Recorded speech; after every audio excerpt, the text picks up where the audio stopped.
తెలుగు రాష్ట్రాల్లో ఈ మధ్య చాలా మంది కాషాయ వస్త్రాలు ధరించుకున్నటువంటి గూండాలు బయలుదేరారు.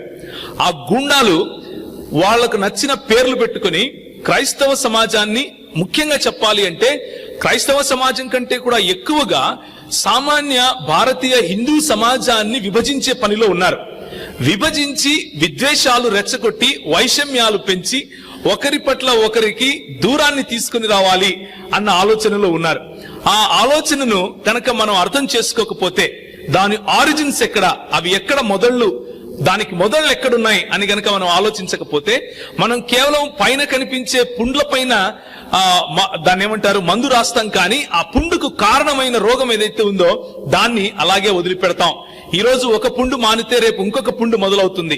కాబట్టి కూకటి వేళ్లతో దాన్ని పెరికివేయాలి అంటే విద్య, దానికి సంబంధించినటువంటి అవగాహన, సమగ్రమైన అవగాహన అవసరం. కాబట్టే ఈ సదస్సు, దాన్నే అప్లైడ్ అపాలజెటిక్స్ అని అంటున్నాం.